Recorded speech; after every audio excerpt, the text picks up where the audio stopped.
Do you remember the first time you learned to pray?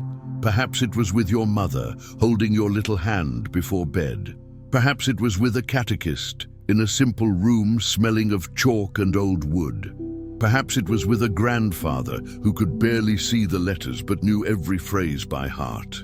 You forgot the clothes you were wearing, what you had for dinner that day, what you felt on the way home. But one thing remained engraved in you so deeply that it began to seem natural, automatic, the way the prayer ends. Always the same way. You speak, ask, thank, confess, cry. And in the end, as if closing an invisible padlock, you pronounce one last word, one syllable after another, so familiar, so repeated that it no longer seems like a word. It seems like a reflex. You said it at funerals, with tears in your eyes.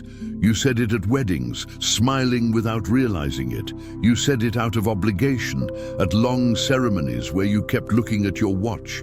You said it desperately, when all you had was a hoarse whisper in the middle of the night. And every time it ends, that same word falls from your lips like an obligatory period. You may never have wondered why.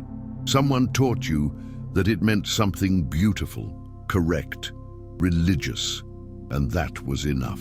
You kept repeating it day after day, year after year, decade after decade.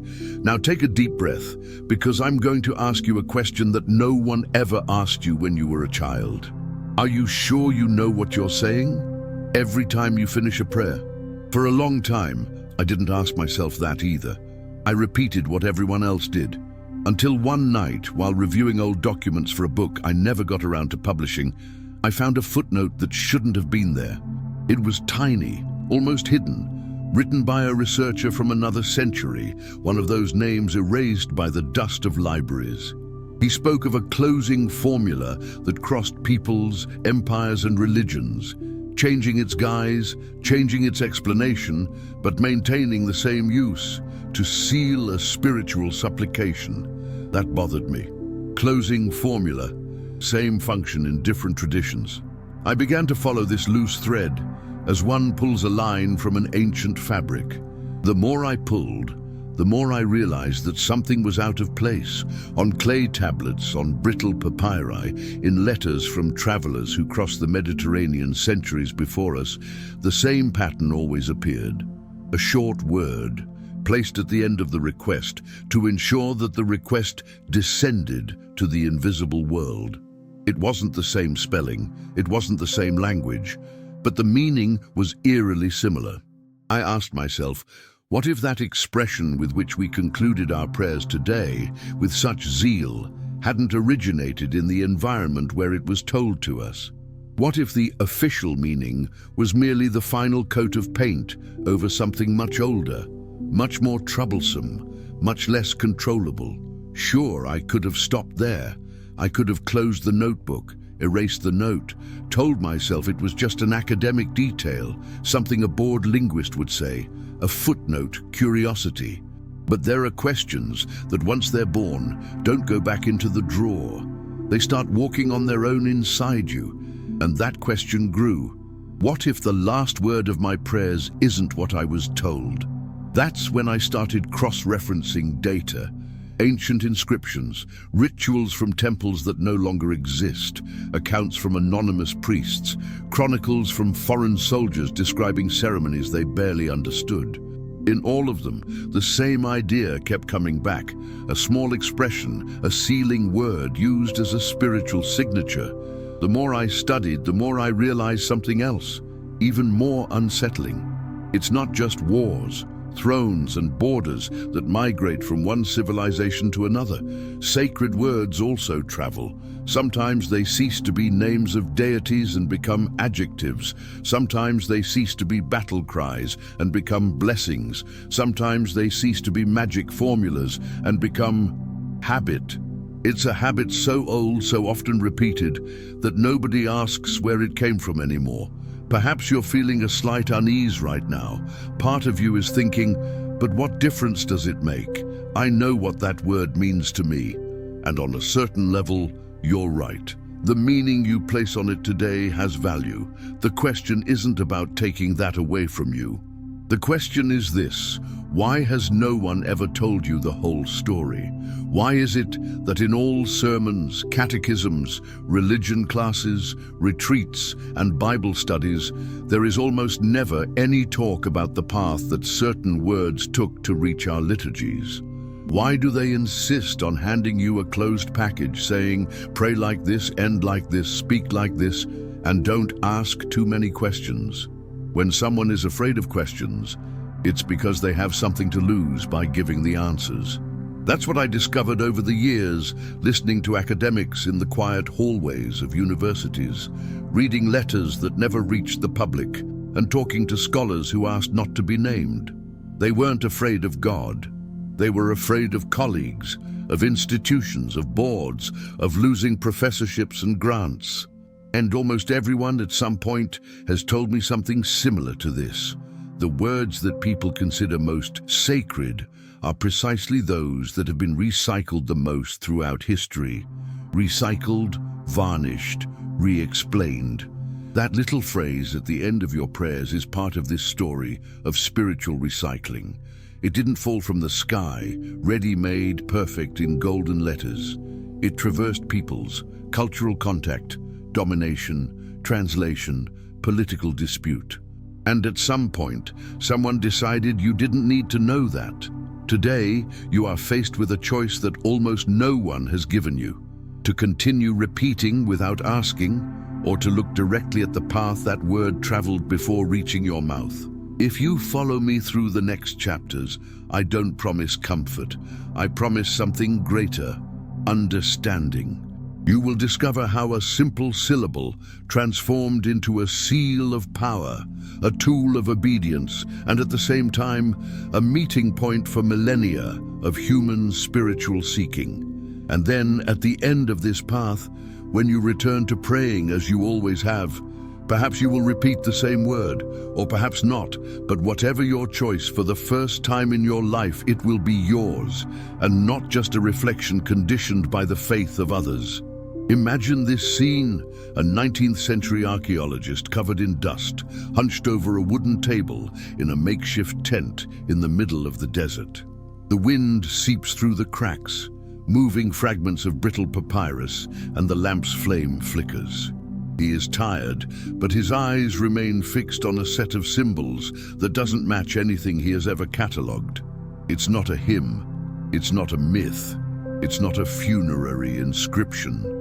It's something minor, almost irrelevant, a loose particle at the end of a ritual incantation, and yet it is this small particle that makes the archaeologist frown, turn the page, compare it with others, stammer phonemes as if trying to fit together a phonetic enigma, a small, short word, but with such a significant role that it has crossed empires without disappearing: the spiritual seal.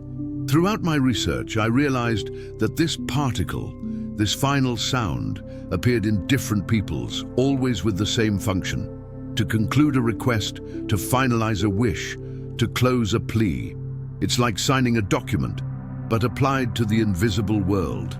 The first time I encountered a reference to this was in a Mesopotamian manuscript that spoke of prayers addressed to fertility deities.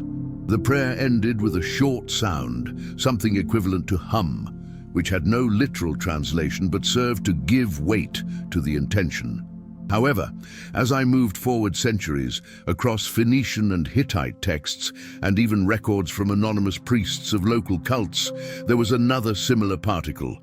The letters changed, the sound changed, but the function was always the same: to conclude and seal.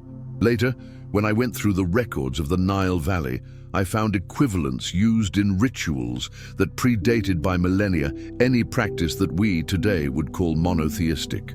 In all these cases, this type of final formula was understood as the most delicate moment of the prayer. It wasn't a simple "so be it." It wasn't a confirmation of faith.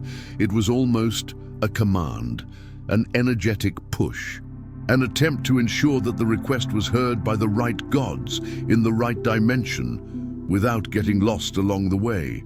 And why does this matter? Because, contrary to what we've been told, sacred words are not born in isolation. They have ancestors. They have earlier versions. They possess a phonetic lineage that doesn't disappear just because a new religion decides to say it started everything from scratch. Words carry traces, no matter how much effort is made to change them, no matter how many official explanations are given. The truth is that sounds cross continents, survive wars, migrate with slaves and merchants, cross deserts and seas, discreetly infiltrate liturgies, and suddenly become part of the spiritual life of peoples who have no idea of their point of origin. This is exactly how seemingly pure, revealed, inspired terms enter religious practices and come to be treated as eternal truths. For a long time, major religious institutions have dedicated themselves to teaching that certain words originated within the faith itself, as if they were exclusive, unique, untouched. But when we delve into the archaeological record, and more specifically into the transitional texts between civilizations, the landscape changes completely.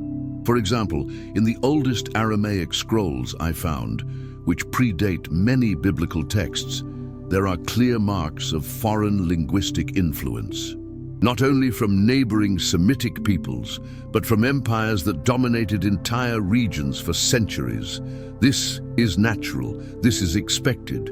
When one nation dominates another, it imposes not only its laws, it imposes its vocabulary, its gestures, its rituals, and even its sacred sounds. This is where a point that almost no one disputes comes in. The Hebrews lived for centuries immersed in older, more complex, and more spiritually structured cultures. And when I say immersed, I'm not talking about quick visits, but entire generations being born, living and dying in regions where local spirituality was so present that it shaped everything, from architecture to commerce to funerary rites. A people who live under another culture for so long inevitably absorb elements of it, however much they try to preserve their own identity. A ritual closing word, so simple, so small, would be easily absorbed. Even more so because its function was universal, to conclude the prayer, to seal the intention, to close a request. Who would hear it? No one notices. Who would contest it? No one questions it. Small words go unnoticed, especially when they sound familiar or when they fit perfectly into the natural rhythm of a supplication. Thus, a sound that began as a seal of ancient rituals, predating the great modern religions, has traversed time to become an integral part of our practices. And here's something even more fascinating. When I examined some of these ancient seals, I realized they weren't exclusive to a specific deity. They were sounds used in different regions by distinct groups, as if they were universal formulas, more related to the gesture of praying than to the content of the prayer itself. This pattern shows that all of humanity, regardless of belief, has always sought a way to close the connection with the transcendent. Prayer is not just what is said, but how it ends. Concluding is as important as asking. That is why these particles survive better than other religious words. They are basic. They work for any spiritual context. They combine with any language. They are universal. They are like a period that all cultures have intuitively tried to create. But the most surprising point is this. Contrary to what we imagine, these particles did not carry the weight of truth, firmness, or confirmation in their ancient origins. These explanations came later, when new religions needed to justify the use of inherited terms. Originally, they served only to guarantee transmission. They were not dogma. They were tools. They were not sacred. They were practices. And that is why they have endured for so many centuries. Precisely because they are simple, malleable, easy to adopt, and difficult to eradicate. When I realized this, something inside me changed. I can no longer look at a sacred word and believe the most recent version of the story. Every word has layers. Every word has an invisible trace. And the expression you use to end your prayers today, the one you may have learned at age 5, is the result of a millennia-long migration. One that passed through ancient temples, rituals of vanished peoples, gatherings of wise men trying to understand the cosmos, and popular cults seeking hope amidst chaos. So, when you say that word at the end of your prayer, it's as if you're holding a stone polished by countless generations. It has had different meanings. It has been said with different intentions. It has knelt before gods that no longer exist. And yet, it has survived. Because spiritual words that withstand the test of time rarely survive because of institutions. They survive because of humanity, because of the universal desire to be heard. And perhaps that's precisely what no one wanted you to realize. In every major organized religion, there comes a point when faith ceases to be merely an intimate experience between the individual and the sacred and becomes administered, regulated, and monitored. It's a slow, almost imperceptible process. It begins when a small group, priests, scribes, charismatic leaders, feels the need to organize spiritual practice to protect the community. It's not something malicious at the start. It's the desire to prevent everyone from inventing their own doctrine, to maintain some unity, to prevent the faith from fragmenting into 1,000 pieces. But over time, what was guidance becomes rule. What was advice becomes law. What was tradition becomes obligation. And it is precisely at this point that words become worth their weight in gold. Because controlling a practice is difficult, but controlling a word is extremely easy. Ultimately, a word is small. It's repeated effortlessly. It's assimilated in childhood. It doesn't provoke resistance, and precisely for that reason, it can become the pillar of an entire mechanism of spiritual obedience. Think about how you learned to pray. You didn't just receive instructions on what to say. You received instructions on how to say it, how to position yourself, when to stand, when to kneel, and above all, how to end. There are religions that say that without the correct ending, the prayer is incomplete, as if heaven only accepted emails sent with the standard signature. Others suggest that the final word is indispensable so that the prayer doesn't get lost. Still others claim that it acts as a shield against spiritual interference.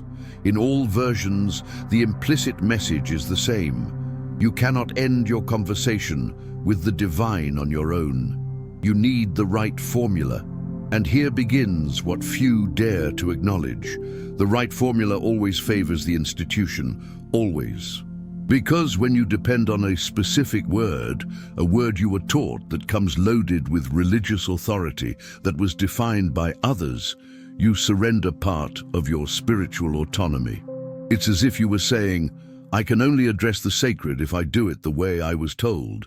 And this weakens something fundamental, confidence in your own ability to relate to the transcendent. Religions that began with messages of inner freedom, of direct contact with the divine, quickly realized that this type of autonomy made institutions unnecessary. And no institution wants to be unnecessary. No system wants to lose power. So, manipulating words becomes an efficient tool, silent, discreet, painless, for maintaining control. Have you ever noticed how some spiritual authorities react when someone tries to pray in a different way? With surprise, sometimes with irritation, other times with fear, as if changing a word would open a forbidden door, as if altering a formula would threaten the cosmic order. But what is really being threatened is not faith, it's the system. Because for the system, it's not enough that you believe. You need to believe in the correct way, and this correct way almost always involves an authorized vocabulary. That's why words are important. They create invisible boundaries. If you use the group's words, you belong to the group. If you use others, you're outside. And who defines this boundary? The institution, always the institution. But why does this work so well? Why have entire generations obeyed without question? The answer is simple: guilt. Guilt is the oldest tool of human control. Teach someone from a young age that there is a right way to communicate with God, and any deviation, even the slightest, will be perceived as a moral failing. Teach someone that the Creator only considers a prayer when it ends with the institutionally approved word, and you will have created a perfect mechanism of emotional dependence. The person doesn't pray just out of devotion, they pray out of fear of making a mistake.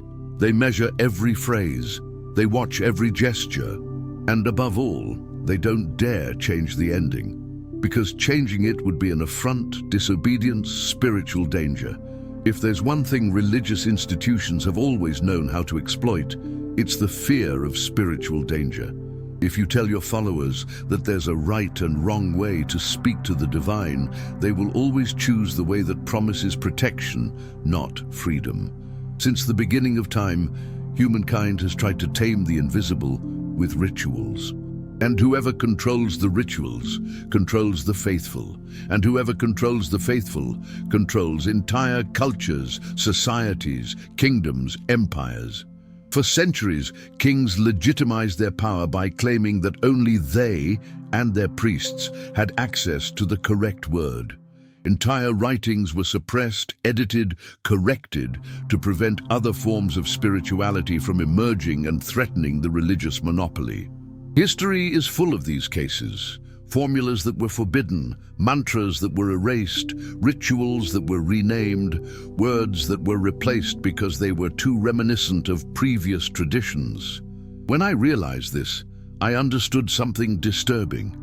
It wasn't the spiritual experience that became institutionalized. It was the words. Faith is alive, fluid, intimate, but the sacred vocabulary has been frozen. And the reason isn't divine, it's political. Throughout the centuries, religious leaders knew they couldn't control what people felt, but they could control what they said. And if they control what you say, they shape how you think. If they shape how you think, they shape how you believe. If they shape how you believe, they shape who you obey. It's a simple chain, but devastating. That's why the word that concludes your prayer isn't just a liturgical detail, it's a historical tool, a psychological marker, an anchor that keeps you connected to a system that presents itself as an intermediary between you and the sacred. However, there is something even deeper happening behind the scenes of this process, something that is rarely said aloud. For many institutions, it is extremely convenient that you believe certain words are indispensable. If you think your connection to the divine depends on a manual, a formula, a specific sound, then you will always seek authorization. And who provides the authorization? They do. Always they do. The system convinces you that the door to the spiritual has a lock, and it convinces you that only it possesses the key. But what nobody says, because saying so would weaken centuries of institutional tradition, is that the door never had a lock at all. The lock was invented, the key was invented, and the closing word was transformed into a key to maintain the illusion of control. The truth, however, cannot be erased forever. At some point, someone realizes that the door has always been open, that no one needs a formula to be heard, that no word has inherent power, that no institution has a monopoly on the sacred, and that moment is dangerous, not for the believer, but for the system. Because when a person discovers that they can pray on their own, without linguistic amulets, without obligatory rituals, without predefined words, something breaks. A dependency dissolves, a structure loses strength, and that is precisely why, for centuries, questioning words was considered almost a spiritual crime, because whoever questions words questions the need for the guardians of those words. The good news, and perhaps the most liberating of all, is that no institution can prevent inner discovery, no dogma can forever stifle human curiosity, no tradition can forever silence an awakened mind. And now that you've begun to see how this mechanism works, now that you realize that the final formula of your prayer didn't fall from the sky, but was carefully shaped throughout history, you're ready for the next step. The revelation that the word never had the power attributed to it, and that the power has always been within you. There comes a moment in anyone's spiritual life, whether religious or not, when the most important question isn't what is the right word, but rather, why do I believe I need a right word? That moment is transformative. It's like opening a window in a room you didn't even know was dark. Suddenly, you realize the shadow wasn't the problem, it was simply the absence of truth. And nothing has prepared humanity for this discovery more than centuries of conditioning. We repeat formulas because they give us security. And security is sweet. Security gives us the feeling that there's a manual, a method, a step-by-step guide to reaching the sacred. But spirituality has never been a manual. It has never been a mechanical system. It has never worked like a button you press to get an answer. Spirituality is encounter, and encounters don't follow scripts. What I discovered while delving into ancient traditions and the silent backstage of religious institutions is something many people sense but are afraid to admit. No word, however repeated, however ancient, however ritualized, has power in itself. The power has never been in the sound. The power has always been in the consciousness that pronounces the sound. It is the intention that moves. It is the sincerity that awakens. It is the inner openness that connects. The sound, however beautiful or traditional, is merely the vehicle, and vehicles can be exchanged, replaced, reinvented. When I realized this, my perspective on the word I always placed at the end of my prayers changed completely. The feeling was strange, almost disconcerting, like when you remove a frame from a painting and realize the painting remains the same. It was the frame that deceived you. All this time, the word I believed to be the sacred seal of my prayer was just a habit, a cultural element, a historical inheritance, a fragment of traditions much older than my own faith. The emotional charge I felt when pronouncing it didn't come from it. It came from me. I gave it meaning. I imprinted spirituality on it. I transformed it into something greater than it really was. And here's the crucial point. The sacred doesn't depend on sounds. Sounds are merely symbols, bridges, tools. They can help, but they aren't essential. The universe, God, the all, however you prefer to call this presence that sustains everything, doesn't need you to pronounce a specific term to respond to what's in your heart. Otherwise, mute people would be condemned. People who don't know how to pray correctly would be excluded. People with different languages would be disconnected. But that doesn't happen. People find the divine in the most varied cultures, in completely different languages, in different rituals, in spontaneous prayers, in silent tears, in desperate cries, or in discreet smiles. Genuine spirituality isn't limited to forms. It springs from the human interior like spring water. The word you've always used at the end of your prayers works for you because you believe in it, and belief has psychological, emotional, symbolic power, but not magical power. When you say that word, something inside you understands, I'm finished.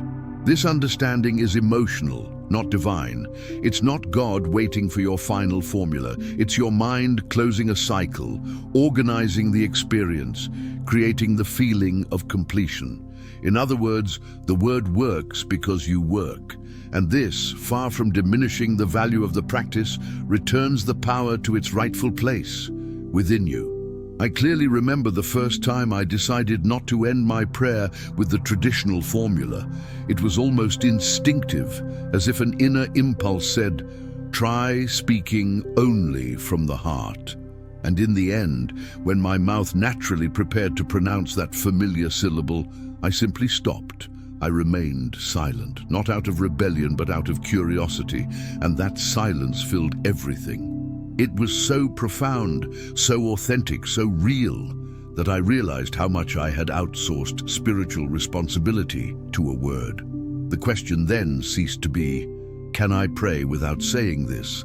and became, "Why was I taught that I couldn't?" That's when it clicked.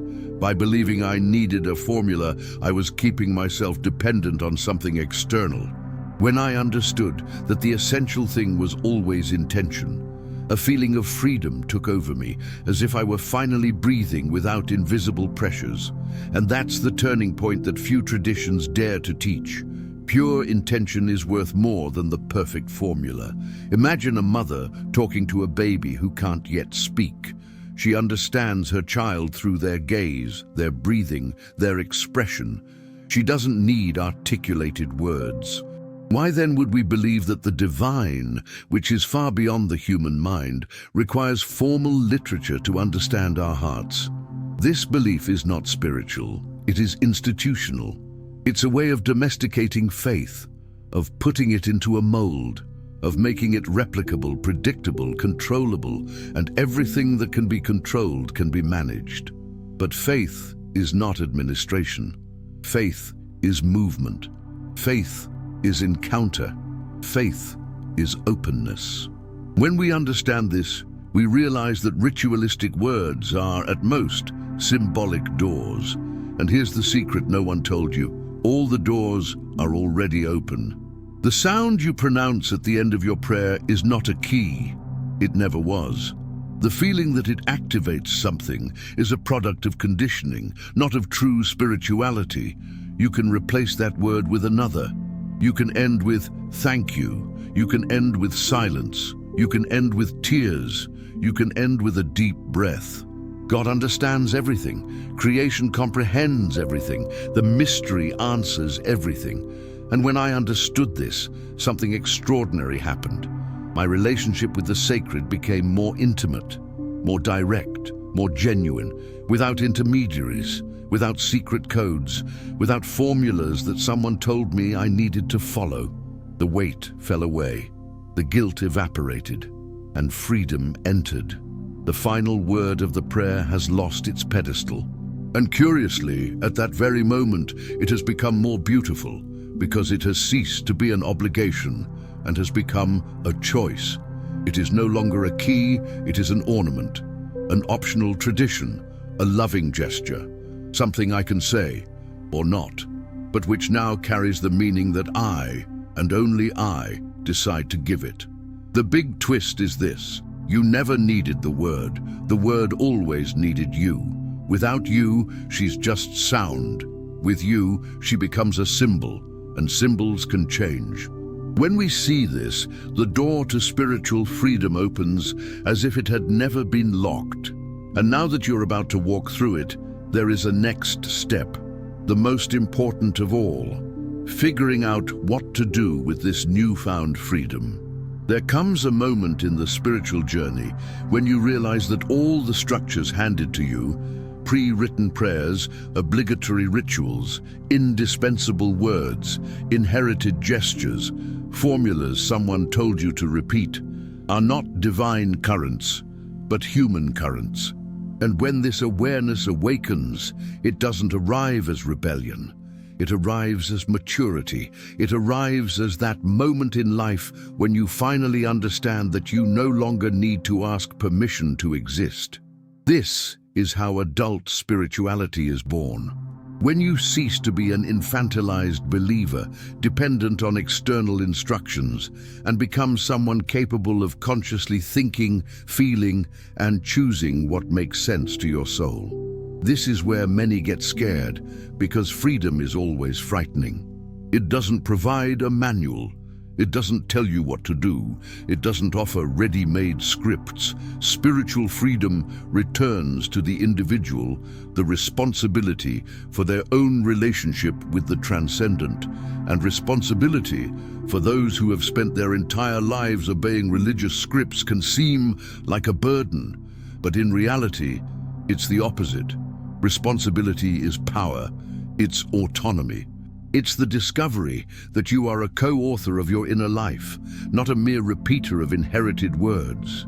When I finally understood that no formula brought me closer or further from God, something inside me opened like a silent door. I clearly remember the first prayer I made after this discovery. It had no script, no liturgy, no order. It was just me, sitting on the edge of the bed, breathing. For the first time, I allowed my words to emerge not from memory, but from my heart. And when I finished, I realized I didn't miss the old closing expression. There was no fear, no guilt, no apprehension of doing it wrong. There was only a pure, almost childlike feeling of speaking to something that had always heard me, regardless of formulas.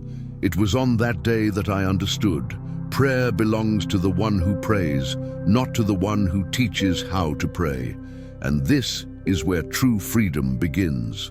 Spiritual freedom is not about abandoning everything. It's about consciously choosing what stays and what goes. Perhaps you wish to continue using the old closing word. There's nothing wrong with that. But now you will use it by choice, not by conditioning. Perhaps you prefer to replace it with a thank you, with a I'm here, with a profound silence. Perhaps no words will suffice because sometimes the soul speaks in silence. The central point is, any of these options is valid as long as it's yours. Looking back, I clearly see how the religious system around me always treated believers like spiritual children. And children, when they question too much, are reprimanded. When they want to do things on their own, they are warned. When they want to understand the why of things, they are silenced with a just accept it. Religious institutions for centuries have profited from this infantilization, not only financially, but emotionally, culturally, and psychologically. Believing that you need someone to teach you how to talk to God ensures that you never question the intermediary. And that is exactly what many fear, losing the monopoly on faith. But a mature faith doesn't need a monopoly. It doesn't need authorization. It doesn't need surveillance. A mature faith is born when you recognize that your connection with the divine predates any institution. Before anyone taught you to pray, you already felt the mystery. Before hearing a sacred word, you already sensed a presence. Before memorizing formulas, your heart already sought something greater.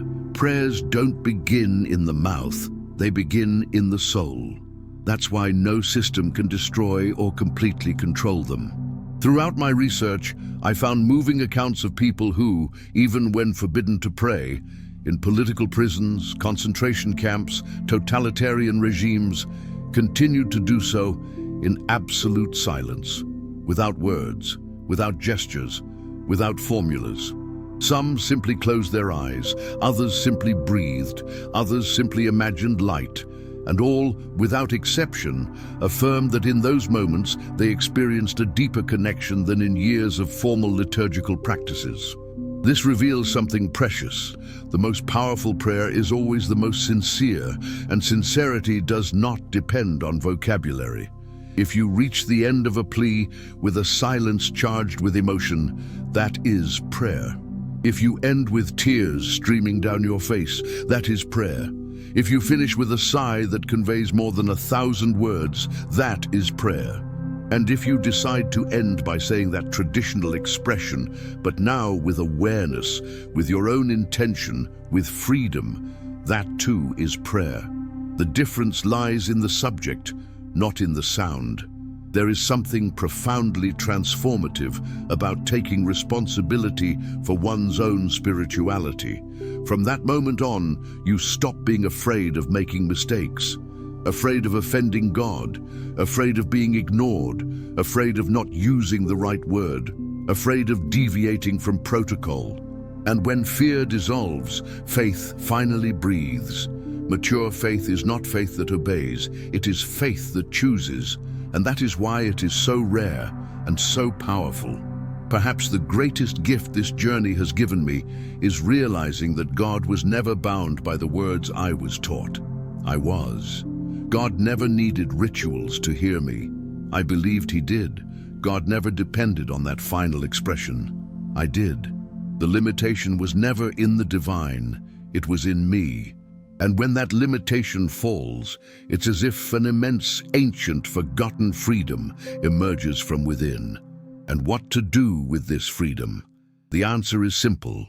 Live your spirituality as if you were having an intimate conversation, not an oral exam. Speak to the divine as if you were speaking to someone who knows you deeply. End your prayers with the gesture that makes sense on that day, in that emotion, in that inner state. Perhaps with a word, perhaps with none. Perhaps with a phrase you create, perhaps with total silence. Spiritual freedom is not a rupture, it is a return to the natural state of the human soul, before rules, before temples, before formalities. When our ancestors looked to the sky and conversed with the mystery they could not name, when no one told them how to do it, because doing it was spontaneous. This primordial spirituality never disappeared. It was merely buried under centuries of obligation. Now she returns. Now she breathes, and now she is yours.